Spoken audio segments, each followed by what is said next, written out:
नमस्कार शेतकरी मित्रांनो, कृषीधारा चॅनलमध्ये आपलं स्वागत आहे. मित्रांनो, मी मागच्या वेळेस हाच प्लॉट तुम्हाला दाखवला होता नवीन. मेन पीक ऊस आहे आणि आंतरपीक म्हणून कलिंगड घेतलं होतं. तर तुम्ही आजचा बाजारभाव बघू शकता किंवा आजचा बाजार काय चालला कलिंगडचा हे तुम्हाला तर चांगलंच माहीत असणार आहे. कलिंगड हे सगळ्याचं आवडतं आहे.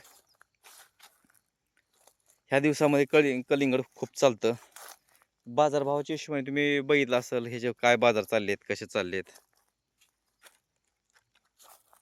मित्रांनो, जशी कष्ट करायची ताकद आहे तशी लॉस सहन करायची ताकद पण देवानं शेतकऱ्याला दिलेलीच आहे.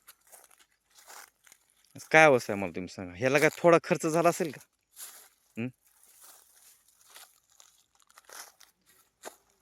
नुकसान सहन करायची, नुकसान पचवायची ताकद सुद्धा शेतकऱ्याला देवानं दिलेली आहे आणि तो शेतकरीच करू शकतो. आणि सगळ्यात महत्त्वाची बाब म्हणलं तर कसं आहे की उद्योगपत्यांचं जर काय नुकसान झालं तर त्याला न्यूज चॅनल दाखवत आहे, मीडिया दाखवते, पण शेतकऱ्याचे न्यूज कुणीही दाखवलेलं नाही आहे. त्याचं नुकसान कसं होतं, काय होतं आणि त्या नुकसान कशा पद्धतीनं वसूल व्हायला पाहिजे किंवा कसं करायचं त्यानं हे कुणीही दाखवत नाही. जे छत्रपती शिवाजी महाराज म्हणत होते, लाखाचा पोशिदा. किती महामाऱ्या येऊन गेल्या, किती अडचणी येऊन गेल्या, पण शेतकरी खचल्या. शेतकऱ्यामुळं सगळ्या गोष्टी, सगळ्यांना अन्न मिळालं, सगळ्यांना आधार मिळाला, ह्या शेतकऱ्यांनी दिला. किती किती मोठे मोठे आंदोलन झालं, तिथं फक्त शेतकरीच होते मित्रांनो. तिथं कोण बिल्डर नव्हते, कोणी श्रीमंत नव्हते. तर अशी यशोगाथा हे आमच्या शेतकऱ्याची आहे. तुम्ही बघू शकता, कलिंगडाला भाव नाही.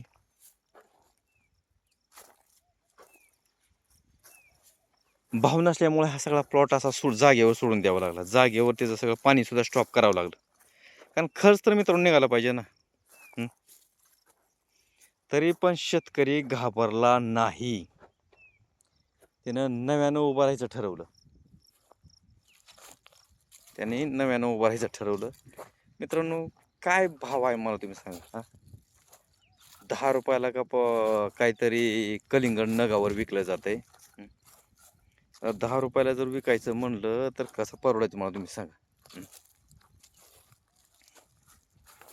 अशा सगळ्या छोट्या छोट्या बाबी असतात, ते लक्षात येत नाहीत, कोणाच्या निदर्शनात येत नाहीत.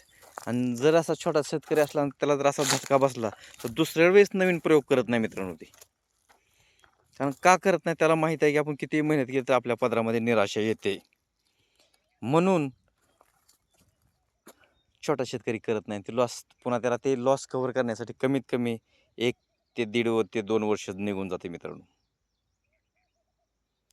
त्याचे मोठे मोठे उद्योगपती वगैरे असतात, त्यांचं नुकसान काय, ह्याच्यामध्ये नुकसान झालं तर ते लगेच दुसरं कुठलं तर काम घेऊन त्याला हे करून ह्याव करून ते करू शकतात.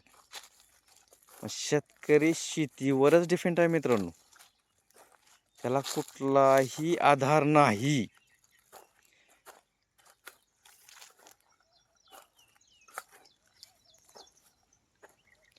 आणि कुठल्या स्कीममधून काय करायचं, काय ठेवायचं म्हणलं तर तुम्हाला तर माहीत आहे, गल्लीपासून दिल्लीपासून भ्रष्टाचार आहे. पैशाशिवाय तर कुठल्या गोष्टी होतच नाही त्या.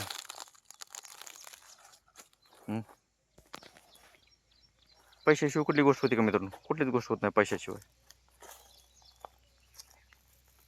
त्याच्यामुळं मित्रांनो, जसे चांगले व्हिडिओ मी दाखवतो तसं नुकसानीचे व्हिडिओ दाखवतो. सगळं चांगलं असणं आणि त्याच्यामध्ये शेतकऱ्याची यशोगाथा बी बघणं हे बी तितकंच चांगलं आहे. कारण आपणाला देव स्मरणशक्ती देव सगळ्या शेतकऱ्याला. जर शब्दामध्ये काय गोंधळ झाला असेल तर माफ करा. चुकून कुठलं वाक्य गेलं असेल तरी मला माफ करा मित्रांनो. पण शेतकऱ्याची अवस्था अशी आहे, ती मी तुमच्यासमोर मांडली आहे, तुम्हाला दाखवतो आहे.